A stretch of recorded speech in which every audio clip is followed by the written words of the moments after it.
So here we are in London today doing some investigative journalism. We are at the BAMEed Takeover event and we will report back later.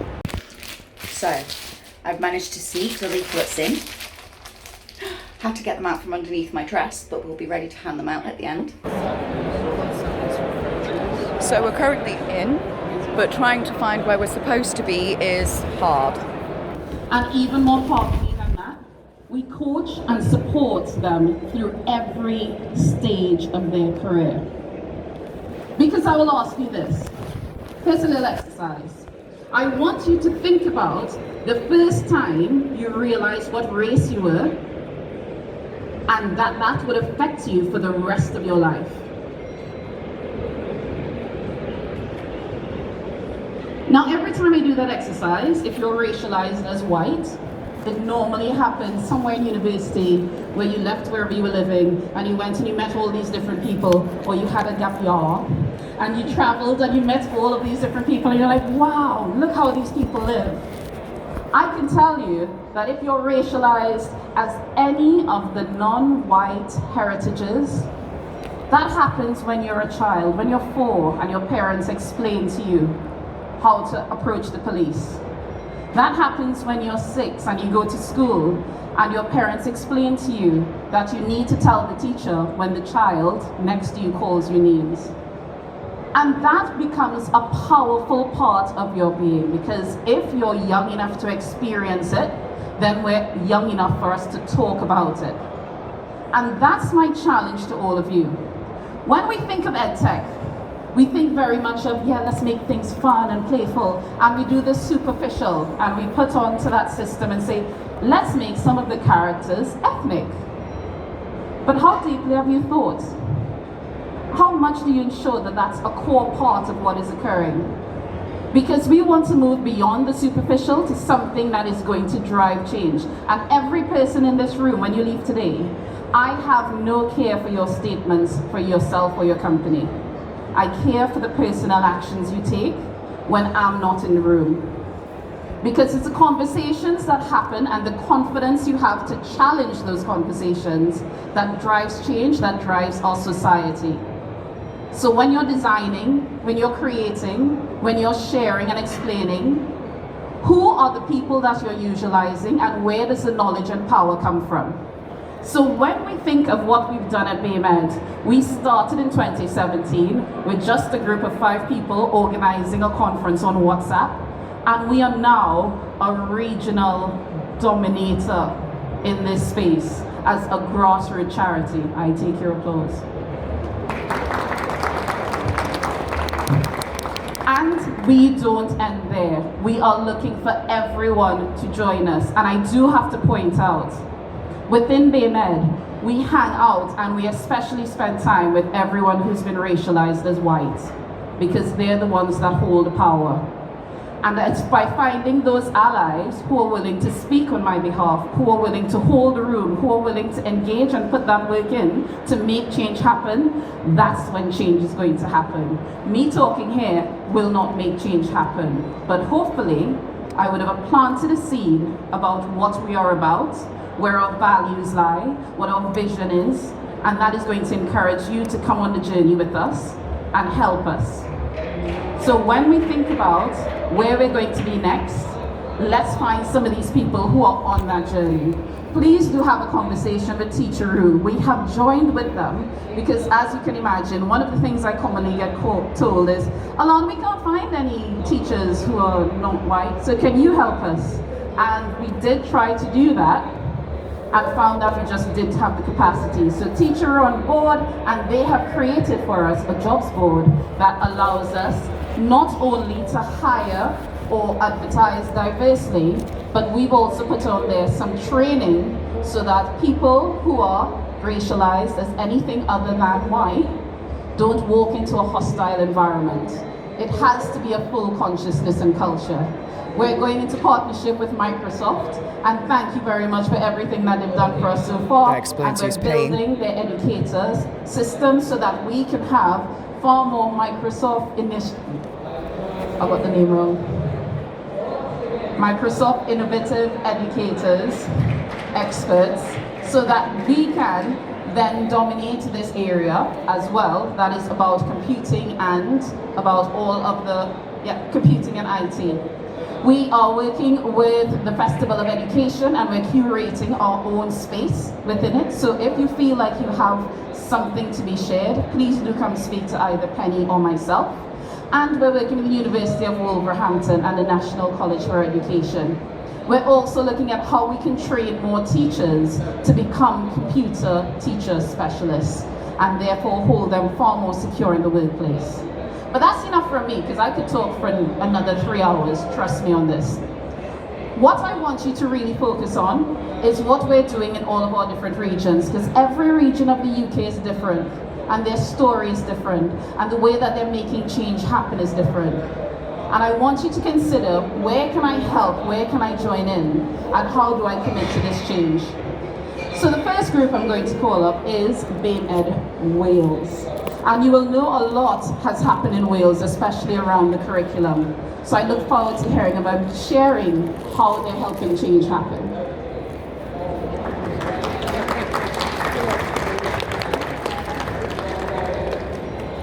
Thank you so much, Alana. I'll say Pryn Hagdar, and that's good afternoon in Wales. It's lovely to be here this evening. We're here to tell you a little bit about our small country, but we are making some quite big inroads. I'm going to share that with you now this afternoon. My name is Susan Davis. I'm the chair of BAMEed Wales, and this is my colleague Chantal Wharton, who's our vice chair. So we're going to sort of talk about where we are in Wales at the moment in relation to curriculum development, taking a sustained, determined approach beyond the gold rush period, because there are a lot of things going on at the moment in Wales, and we appreciate that we're quite different to England, so we'll tell you a little bit about that. Okay, thanks. So we're just going to basically reflect on our work and tell you what we're up to. So I'll tell you a little bit so far about the achievements. So in 2021, this is where we are, and we've been running now, this is our second year, Chantal, yeah? So we've been running for 2 years, and Penny asked me to set up the BAMEed Wales network, and we started with just the two of us, and now we've got about 65 members, people from diverse backgrounds and white allies. And I think I would like to set out that from my experience of being from a mixed heritage background, and I appreciate my privilege in that respect. No, over to Chantal. Hello everyone, we're really excited to be here today because we have got some big stories to share. So I'm Chantal Wharton, I'm the Vice Chair for BAMEed Wales Network, and also I have a number of other roles we're going to tell you a little bit about. We started with just the two of us. I think it was Penny who put a call out to Sue, and actually we've got another Sue that's here this evening, and when we were having a conversation a few months ago, a Thursday night, I think it was probably around about, I don't know, August time, we had a conversation. It was with one of our alumni. She was an undergrad. She now happens to work for Education Wales Workforce Council, and we were having a conversation with her to say, you know, we need to open up a conversation. Maybe we could have an online conference to talk about what's happening. And what actually happened was we put a call out to have a conversation with some guest speakers, and what happened was within 24 hours over 800 people signed up. I think it's important to set out that we're doing some phenomenal work in Wales. We've got a massive mountain to climb, but actually it's really mandatory for all practitioners, educators in Wales to have non-racist to anti-racist professional learning experiences. It's mandatory. It's mandatory in our curriculum in our small country to have Black, Asian and minority ethnic histories taught in every subject, in every age group, and we're really proud of that. And I think that Sue actually downplayed some of the work, because as a small group of people, Kojo's here this evening, there's quite a lot of us from Wales, and we've got a lot of stuff going on in our small country, so we're quite proud to share it, although, you know, we've got a long, long way to go. So Sue did an amazing interview with Sathnam Sanghera in the news this week. You will have seen that actually he said, he was part of this conference, and he said, look, England needs to be looking at what Wales is doing. So we've come to tell you a little bit about it. So we did have the conference, we've done some different events, and I think we'll move on. We are involved in lots and lots of things. So I'll just tell you a little bit about what we're involved with in relation to Welsh Government. So basically we are, I think we're being seen as a body that inputs into policy development. And in Wales, we've got a Welsh Government Race Equality Action Plan. And basically Welsh Government are looking at the fact that by 2030, Wales is going to be, or hopefully will be, an anti-racist country. And we're very much working towards that goal and hoping that that will become a reality. So we are lucky that the Welsh Government are investing in anti-racist thinking. They are working towards this idea. And we're very happy to be involved however we can. I think the key thing is, as Alana said earlier, we are all volunteers. We've also got our full-time day jobs. We both work in Cardiff Metropolitan University. So we do as much as we possibly can. And it's interesting because we are being seen, we were having this conversation earlier this evening, and our Education Workforce Council in Wales produced an anti-racist toolkit for the Welsh workforce, which they asked us to endorse, and they sort of highlighted and flagged up our work, and that if Welsh educators need advice, they should come to us, which we're more than happy to do, but within our sort of obviously our remit of being a voluntary organisation. So that's quite an interesting little dynamic there. So we very recently were commissioned by Welsh Government. Now this is where our other hat comes in, because Chantal and I work in Cardiff Metropolitan University, and we were asked by Welsh Government to do some research looking at minority ethnic recruitment into the teaching profession, and also we looked at 14 plus learners and their thoughts on whether they wanted to become teachers. Interestingly, and these are all people from a minority ethnic background, and interestingly, the youngsters first of all said there's not enough money in teaching. That was their first thought, but also the fact that they'd had really challenging experiences themselves within the school system. So why would they want to become teachers?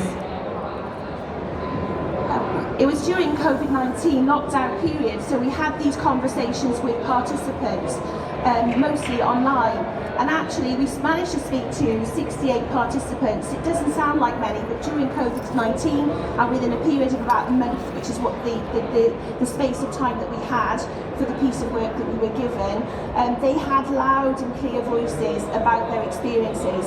They had some really harsh experiences within their professional career and their own experience in education that they wanted to share with us.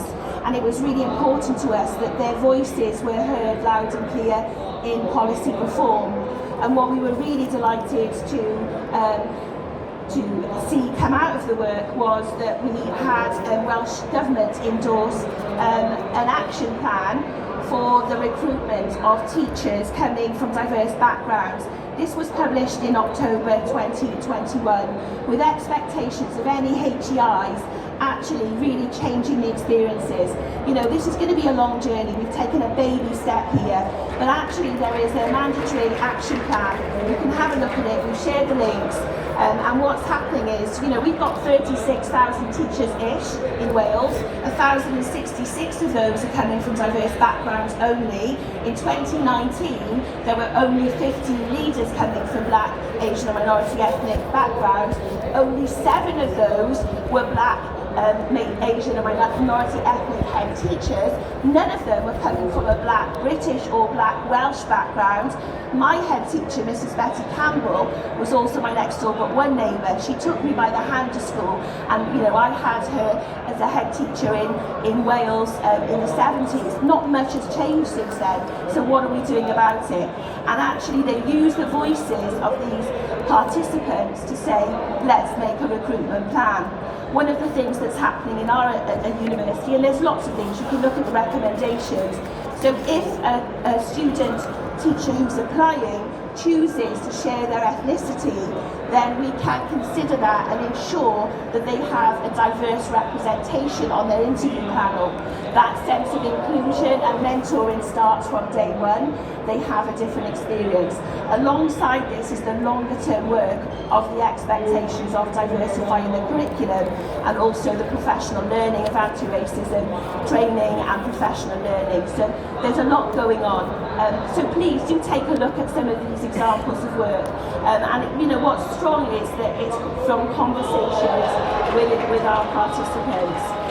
We were a really diverse, multidisciplinary team, and we thought that was really important. We all have our own lived and professional experiences, and you can see that we come from a range of professional backgrounds. So Julian in the corner there is a teacher in a secondary school.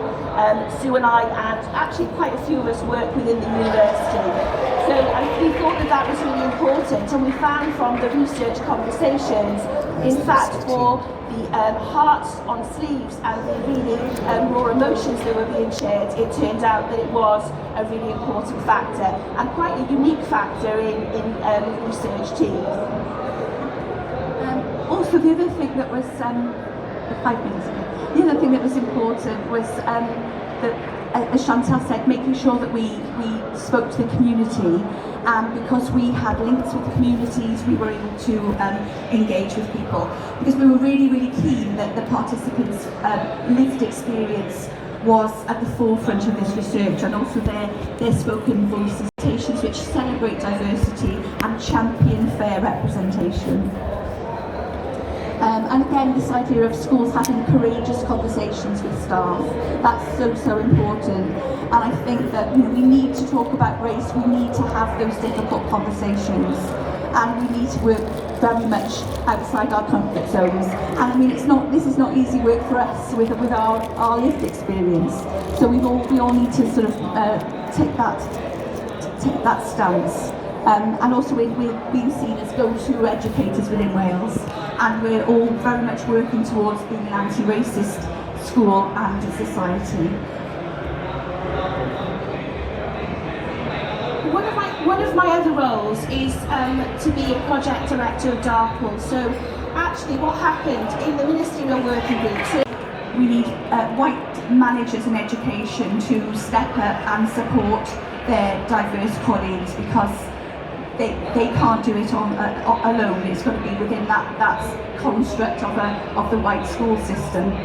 And also onto the written bit now.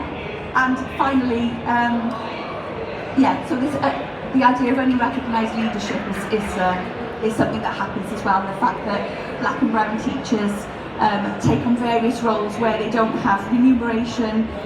We found that black male teachers are often seen as disciplinarians within the school. So issues like that. Thanks, Sean. So as I said earlier, we're working towards the REAP in Wales, the Anti-Racist Wales by 2030. And what I did was, as part of that work, I was talking about the need for professional learning for all teachers in Wales, so all 36,000 of them, because then together we can make a difference. And actually Welsh Government were fantastic in listening to the voices of those that we talked to within that work. So Professor Charlotte Williams' work that was part of, we had a very diverse multidisciplinary working group, the ministerial working group.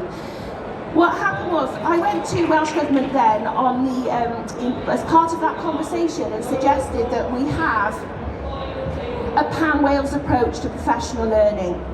they really listened, and we called it DARPL, Diversity and Anti-Racist Professional Learning Opportunities. So some head teachers are choosing to do their own work, making sure that their whole staff have it, but we have to have a whole nation. And actually, what does a whole nation mean? If we start breaking that down, what does a whole school mean? Well, that means every single person in that school, starting with the staff.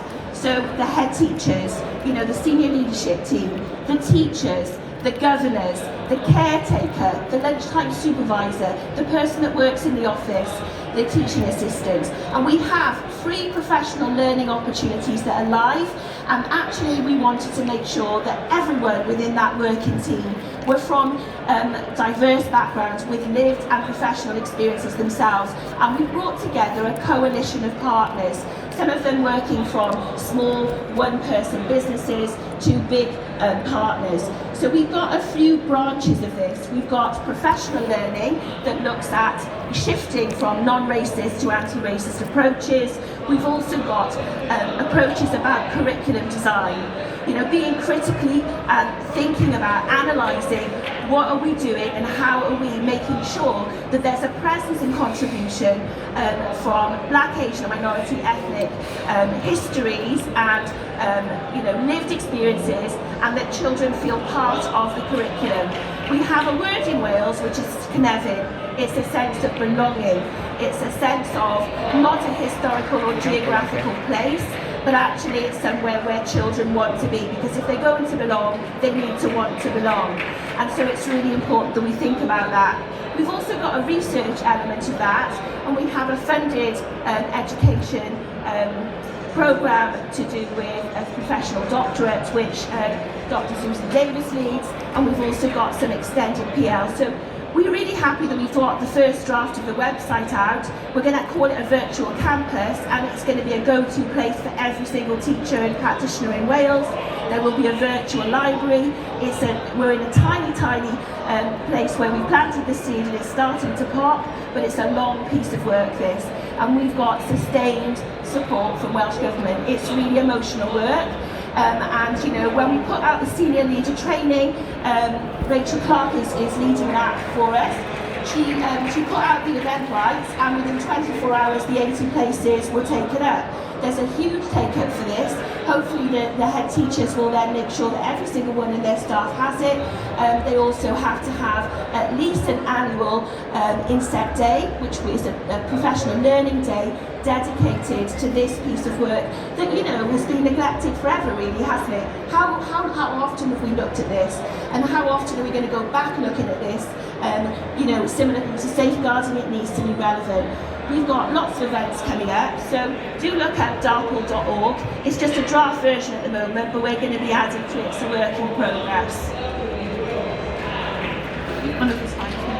So just very quickly, this is just telling you about the Welsh Government funded professional doctorate MD student, and this is Lillian Martin, who's our BAMEed Wales secretary. So just briefly, we've just got this. These are the sort of things we're doing going forward.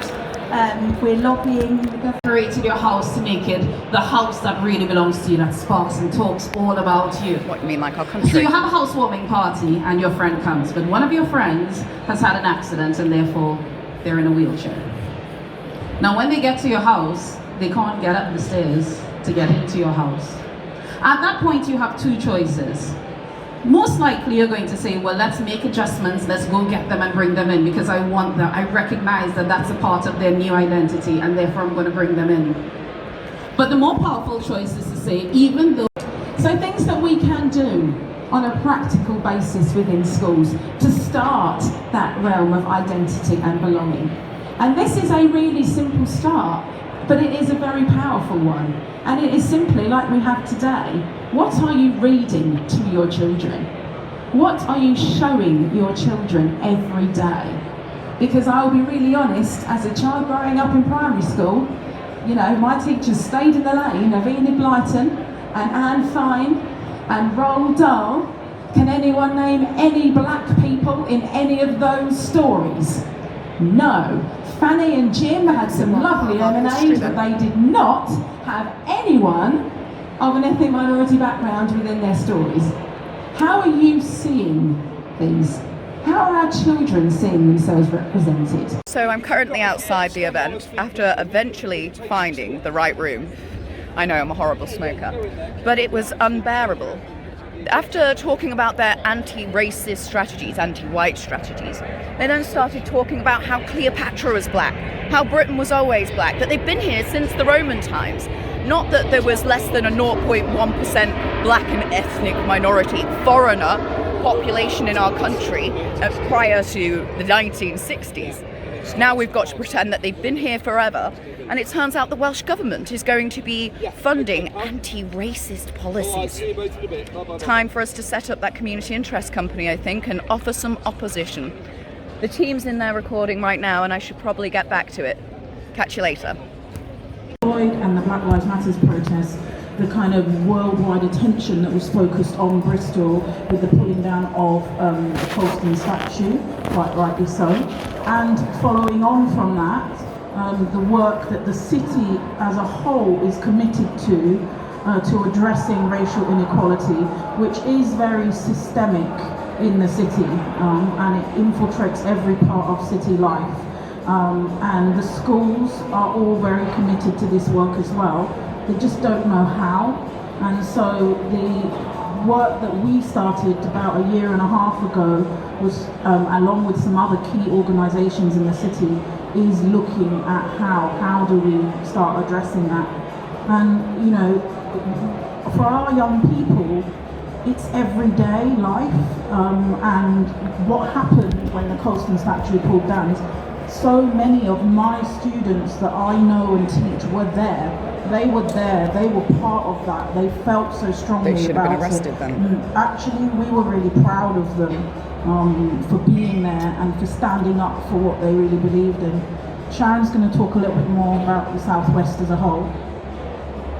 So the work that we're doing with the Southwest, I'm going into other schools, and in particular, I'll give one example. There's a school in Cornwall that I'm working with, and the talking about issues of race is quite challenging. So the first thing that kind of met me when I was there, I was asked, do I know anything about Darky Day? Can you put your hands up if you've heard of Darky? Yeah, you heard correctly, Darky Day. If you've heard of that at all? Okay. So basically, Darky Day happens once a year in certain areas of Cornwall, and people, as you can imagine, they black up, they sing Al Johnson songs, they are celebrating, but I thought I'll stop the person who was telling me about this, and I went to find out a bit more. But the idea of Darky Day and just calling it Darky Day in itself, I just thought this is going to be a really hard piece of work with this school, because they're trying to change, they're trying to make their environment more safe and easier to talk about issues of race when they're not actually understanding the connotations behind having something that they're celebrating as Darky Day. So this is one of the schools I'm working with, and the work we're doing in the Southwest is really hitting some areas that are quite white, they're not very diverse, and the leadership teams in these schools are also very, very white. They've got governors who are also white. In some of the meetings I've been to, it's having to try and make people comfortable with my presence to be able to talk about issues of race. So this is what we're going to sort of go into a little bit as well. Did you want to say anything before we move on? Okay.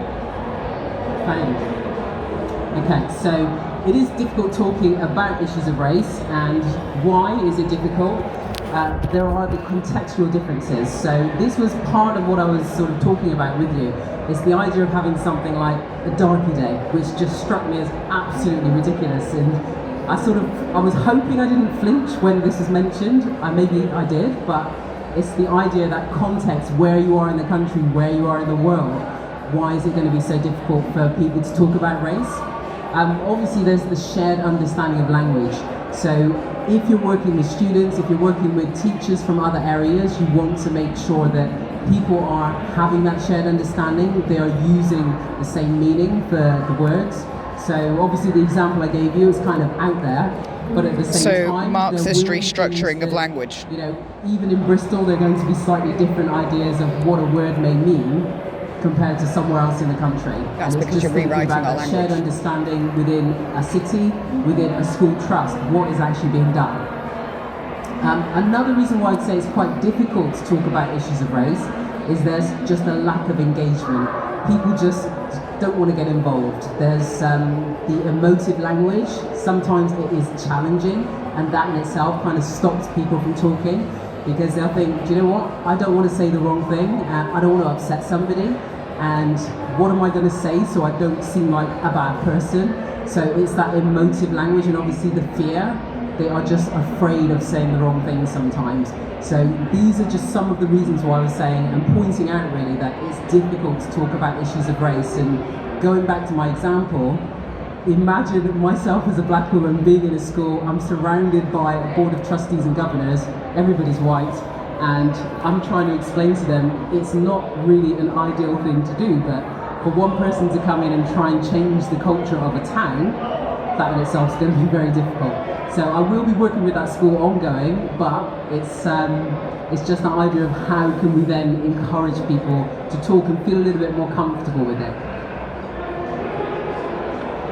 So again, when we're looking at issues of race and talking about racial literacy, which Dom's going to come on to in a moment, it's the impact of these social norms, and they're really, really powerful. So if you could imagine as a child growing up in Cornwall, and you've got Cornish parents, you've celebrated Darky Day, for example, that's what you know. You're not going to think anything's wrong with doing that, but it's how do you then address that in schools to try to make these changes.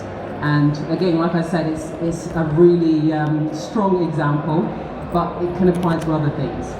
So the social norms, this is part of some research done by Professor Daryl Wing Sue. He's got 3 different protocols that he's looked at that says, you know, these social norms, they're so powerful, they can affect how we behave, they can affect and impact other people. So we've got the politeness protocol, which looks at social rules. We also have the academic protocol, and this one I thought was quite interesting because it's almost saying that as educators, we're so academic, we don't really have that much of a social aspect about us, and we don't care as much. But obviously we need to have that about us.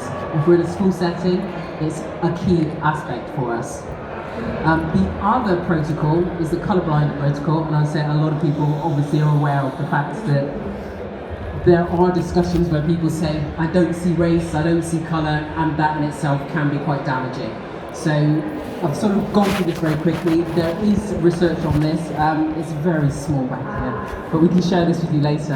And yeah, just really talking about issues of race. I think Race it's just talk, being psychology of racial challenging dialogue, people, professional. trying not to make them Darryl too Wings uncomfortable, too. but it's just identifying the languages, making sure you've got that shared understanding. Okay, I'm going to talk now very specifically, drilling down into the work that I've done with my school, because when I took up the role of regional lead for BAMEed, I thought the work has to start at home, yeah? And my school in Bristol, very inner city, fully comprehensive school, we intake from all across the city, and we have complete diversity and you know, students from a range of socio-economic backgrounds as well. And so that work was really important for us.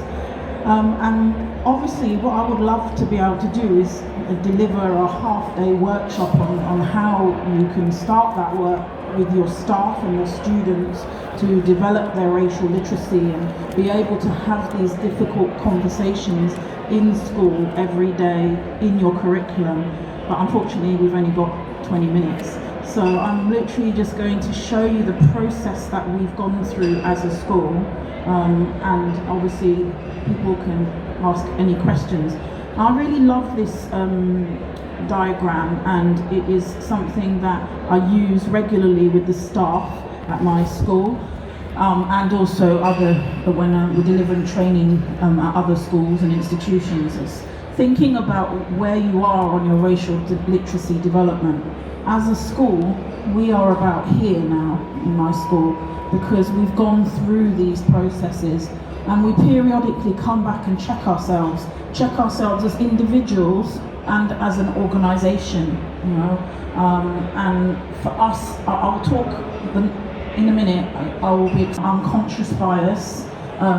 About a year and a half before George Floyd's murder, because we noted some things as a senior leadership team around our data in outcomes, our data in terms of sanctions for students, behaviour, things that are a national and local picture were being reflected in our school, and we wanted to own that and do something about it. So we began the work with staff on unconscious bias, and you know, that was quite challenging, but it allowed us to have an inroad to talk about bias in multiple ways, racial bias, but also gender bias and class bias. It allowed us that inroad and to open the conversation. And we also mirrored that with a lot of work around restorative approaches to build positive relationships. And then we then moved into starting to diversify the curriculum. And again, we started that about 3 years ago as a response to Decolonisation. what's happening in our own school and listening to the students about what they wanted, and doing a lot of student voice around that. And now where we're at is following George Floyd's murder and the Black Lives Matters protests, we made a commitment. As a school, we wrote a letter to all our students and our parents, our governors, our whole community, and we wrote a letter expressing our horror and our shock and our sadness and outrage. And we made a commitment, and we committed in that letter to our students the things that we would do to become an anti-racist school. And that meant that we then needed to act on that. And that's what we've been doing. We have now, we've used a framework called the Leeds Beckett Anti-Racist School Award, if anyone's heard of that. It's brilliant. Leeds and it's Beckett. a really good framework to help leaders of schools create a strategic improvement plan to underpin all their school improvement planning with the work on becoming an anti-racist institution. And that's what all of that is. It's not just, let's put a little bit of black history into the English curriculum or into the history curriculum, which we often see too much of. This is about rewriting embedding it through everything that you do. It underpins your school improvement journey and everything that you do as a school. So that's where we are at.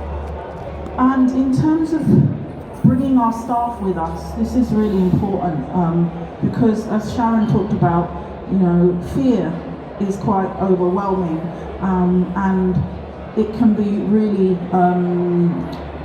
hampering in the direction you're trying to go in. One of the things I'm most proud of is that as a senior leadership team, we have undertaken a coaching program, 18-month coaching program called Race, Identity and School Leadership, which is by Integrity Coaching. And Integrity Coaching. It's emotional, it's painful, and I should say I'm the only senior leader of colour on the team, which is quite typical in our region. And it has been really powerful to watch my colleagues, my white colleagues, embrace this work, really come to a realization about their own identity, their own white identity, and what it's meant for them, and how then that has positioned their views of race. And what I'm most proud of is that they now lead a lot of the work. It's not just me, because before it was just me. Equalities, diversity, inclusion always sat with me, the person of colour in the school, and that's been my experience for a long time. But now it's led by them with a predominantly white staff, and they have the confidence to do that.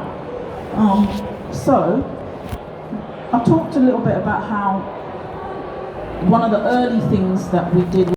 We're currently on a break from the BAMEed Takeover. It was as intolerable as you could expect, but at least we did some inquiring and we found out that it is Microsoft that is funding them. The images in textbooks that we use, it's, you know, it is, I like to say, it's the accents that you expose students to. So, foreigners. Why does the accent that you teach children in always have to sound like me, or, you know, sound like somebody who's... Because we're in England. Raised in England. It doesn't, you know, so, you know, the images around the school as well, the displays around the school. So that's the easy bit, though, right?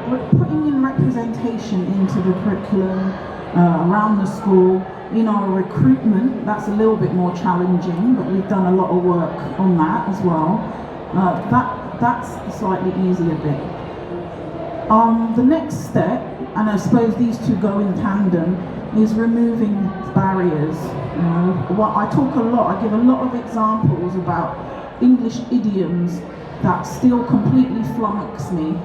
You know, I get them completely mixed up. You know, I was not raised in a home environment that used English idioms. So wasn't born or raised in England. Sometimes, but you know, they know. So we want to get rid of our culture to accommodate others. Oh, I don't feel comfortable that you have your own culture. So I can learn them. And you know, for example, a colleague once told me to go under the stairwell. It's not an idiom, but I didn't know what a stairwell was. I knew what stairs were. I knew what a well was. But I'd never heard the word stairwell before, and I'm 43 years old. And I'm an English teacher, I read a lot, and somehow I'd never come across the word stairwell. So it's just about recognizing that we have the different backgrounds. So I use examples like that all the time with staff, so that they're just aware. It's also recognizing intersectionality. We do a lot of work around that, and that is really relevant in our school because, unfortunately, where we're located in the city, if you are white, you are most likely to be from a middle-class background, living immediately around the school with parents who are doctors, lawyers. We're right next to a hospital, professors. We're on the campus of Bristol University. You know, and then if you are black or Asian student in our school, you're most likely, but not always, to have travelled from the other side of the city, from an area that is a bit more disadvantaged, and that you don't feel that, you know, the school is where you grow up in the environment that you're used to. So we talk about all of that, mitigating disadvantage as well. Where we're at now as a school, this is the most challenging bit, okay? And this is what I say to the staff, is that this is where we will really develop our racial literacies at school. That we start to challenge and change what we know. We start to think about, we really start to understand colonisation. People think they know what colonisation is. Clearly not. Many people have not really looked at how it developed and then the legacy it's left and perseveres in. Do you think they'll talk about the society? colonisation of Europe by Africans? About food, music, things that we take for granted, that we even celebrate, but where did it actually come from? How did that come to be here? And then I ask staff to start disrupting that narrative.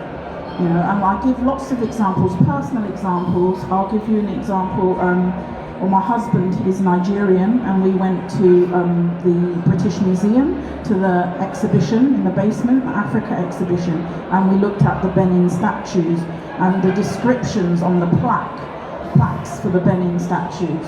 And my husband started to tell me a different story than what was written on the plaques. A story that he had grown up with in his schools, with his ancestors, his parents, and it's exactly like Chimamanda Ngozi Adichie says, you know, we have to be wary of the single story, the danger of the single story, and it's so important. we also have to teach our children how to challenge how knowledge is created. We have to link knowledge and power. We have to go back and think about that and think about, well, the knowledge that we know in the West, the knowledge that we teach, that's come from systemic and historic power structures. And we need to talk about that, and we need to have the language to do that, okay? Right, I'm gonna have to stop here, okay? Because I didn't realise 20 minutes. As I said, we can go on for hours, and this is really powerful, so thank you so much. So we've talked about the curriculum, we've talked about racial literacy, and we've talked about how do we build a sense of identity and belonging. So our last two parts are going to focus on, well, what are we doing with our staff? How are we making them into the best that they possibly can be? So to start us off, we're going to have Nicola from BAMEed West Midlands, who's going to talk to us about how do we create environments where there's lots of psychological safety for our staff.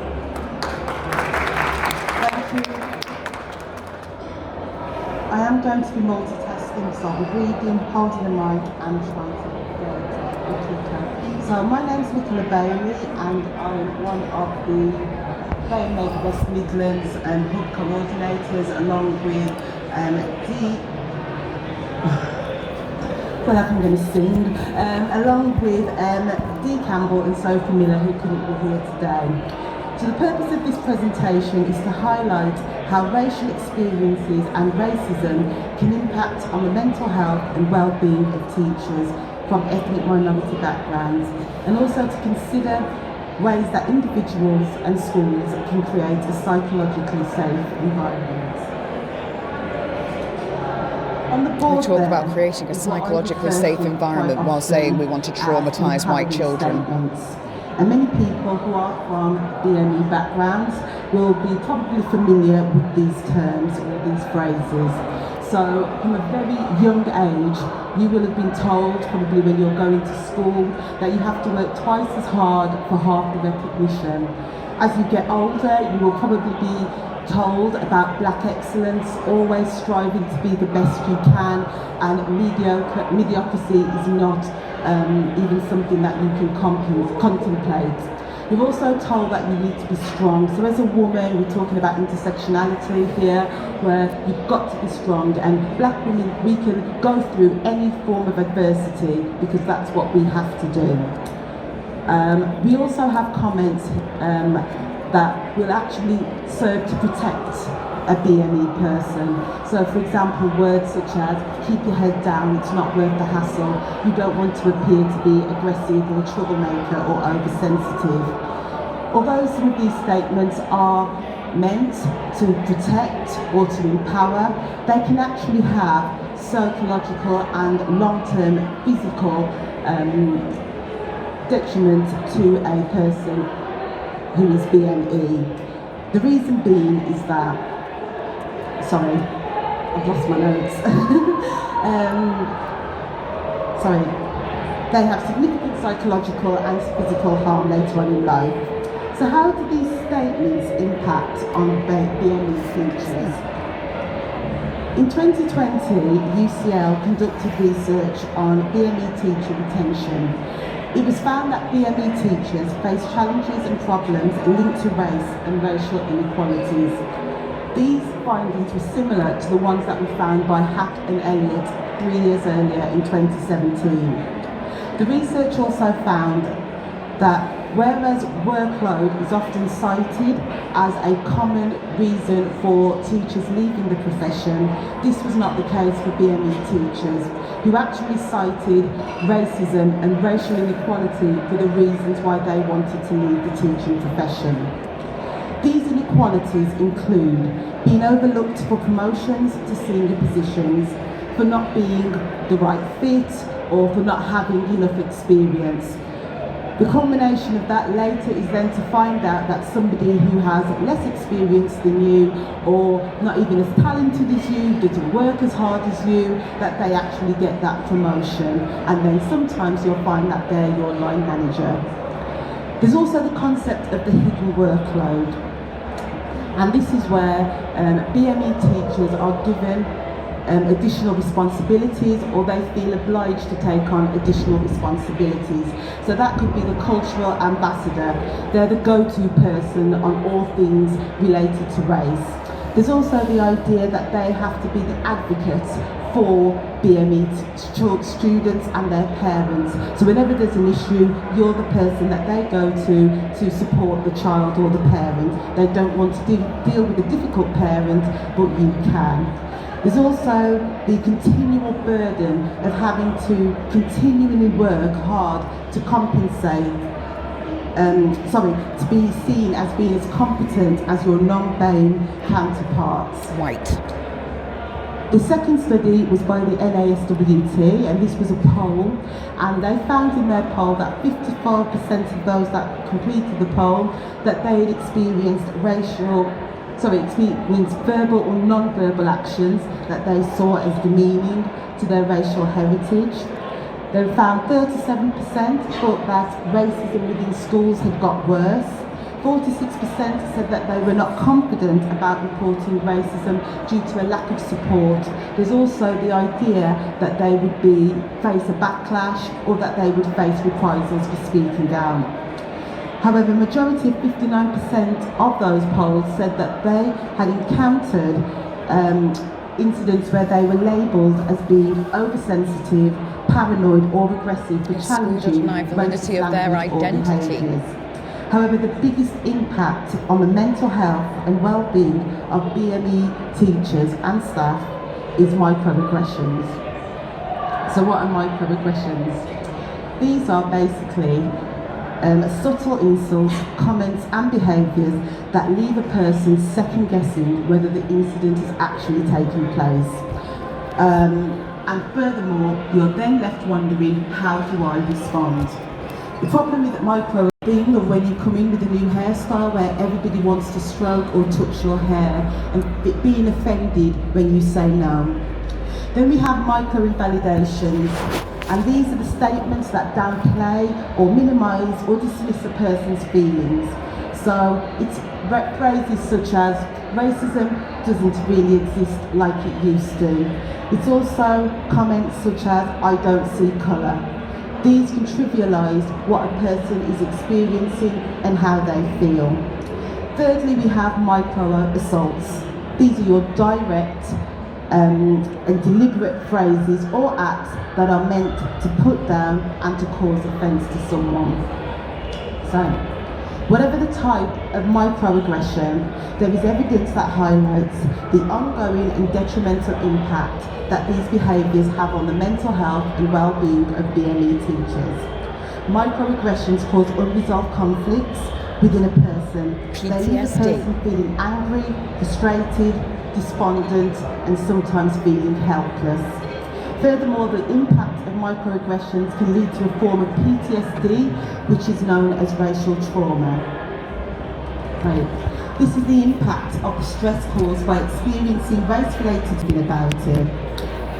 There's also racial battle fatigue, and this is when a person is worn down by the psychological weariness caused by continual exposure to continually navigate spaces where they're frequently made to feel unwelcome. You're encouraged here to be a strong black person. You're encouraged to continue fighting, but how much can a person really take? As a result of this, we find that this unrealistic expectation for a teacher who is experiencing racial trauma or racial battle fatigue, that they have no other option at this stage to either leave the profession or risk being at harm of physical illness. So what can we do? It's not all doom and gloom. The impact of racial stress and racial battle fatigue can be minimised, or at least it may be prevented. This can be achieved through self-help. It's really important that you join social networks. or support groups. BAMEed has been, really, really important to me. I've gone on and I've looked at the different articles, I've found the different books that I can read, and that has helped because it makes you believe and you understand that you are not alone. Many times, isolation, not being able to speak about what you go through is something that does affect the mental health and well-being of BAMEed teachers. Speak about what you're going through. If you are unsure, if you think something has happened, don't keep that in. Silence is one of the things that really does impact on mental health and well-being of teachers.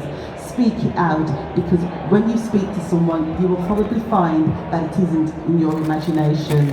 Uphold cultural norms, any cultural norms and festivals that you celebrate, continue with those. Don't get drawn into thinking that you have to take, something away from yourself in order to assimilate. No, they just have to keep taking away from us, don't they? Unhealthy, empowering statements. Yes, they serve a purpose in trying to promote someone to go on to do better, but they can actually lead someone down a path where they're developing unhealthy behaviours to try and live up to those stereotypes or those statements. Listen to your body, recognise when you are having mental and physical triggers and try and do something about it. Take rest, take exercise. If you have hobbies, keep up with those hobbies.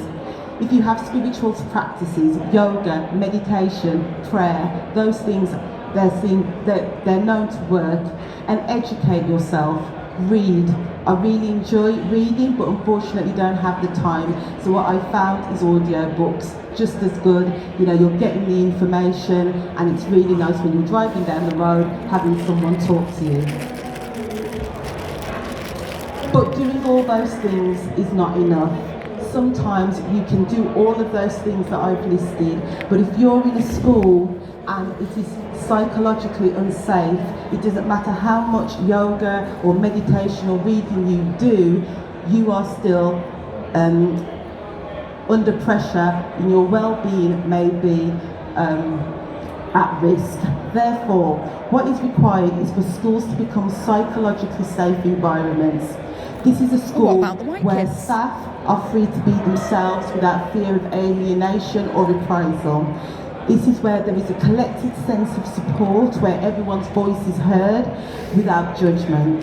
BAMEed teachers need for their SLT and their managers to ensure that they have racial literacy, that they are able to talk about issues of race, that they're not going to become afraid to talk about issues that are brought to the forefront.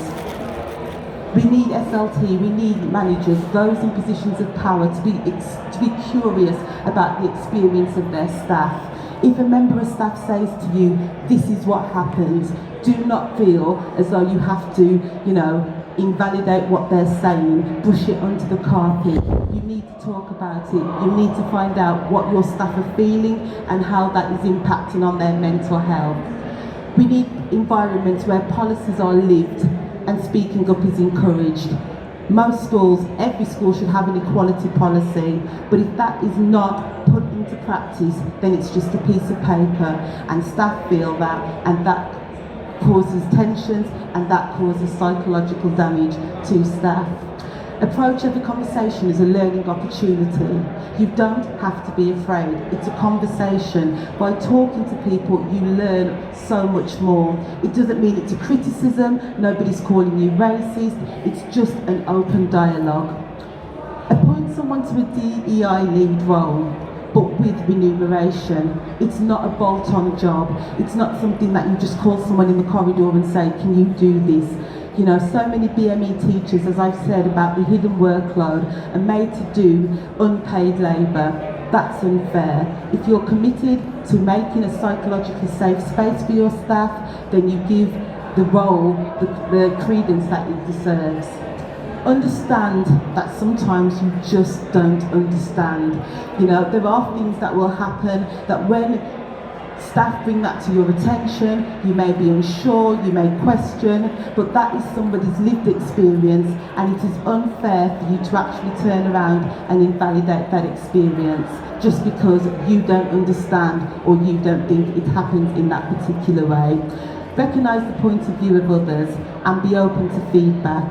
decolonise your curriculum. You know, we've talked, you know, many of the presenters have talked about ways in which you can make your curriculum inclusive. I'm hoping that I've actually finished early. Yeah, brilliant. Thank you for listening. Thank you so very much, Nicola. And really important, because psychological safety makes that environment, whether it's a working environment, and increases that, decreases the pressure for others. And now waiting patiently in the wings, talking about how we can develop ourselves as educators using the Microsoft Innovative Educators, I will hand over to Kojo. They're funding it.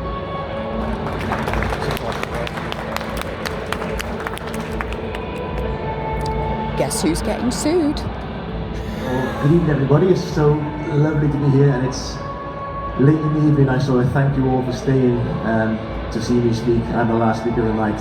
I'm certainly not going to be the most exciting speaker, because the people before were absolutely outstanding. It was amazing to see and finally meet people who I've seen online for perhaps the last 2 years. To meet so many inspiring people in person tonight has been a real privilege, and so I'm actually a little bit pumped because of that. So I'm going to carry on going until the end here. So my name is Kojo Hazel. I am from Cardiff. I was trained as a PE teacher. I started teaching 15 years ago. And when I started teaching, I was in Essex, and I was introduced to technology and the power of technology combined with education. Okay, I used to run the school sports day, and we used to spend hours and hours writing up all the table of results on paper. And then one of the maths teachers came to me and said, "Do you want to save some time? Do you want to be inspired?" I went, "Go on." And he showed me this amazing, incredible Excel spreadsheet, and it did it all in a second. And I was like, from then I was hooked, I was blown away. Okay, I was then put on a path to think, right, well, how can I use technology to inspire not only my colleagues, myself, but also the children in the classroom. And that 15 years ago, I remember it like it was yesterday, because it was something that flipped in my brain and said, this is the way forward. Okay, I love technology. So I'm just a PE teacher at that time.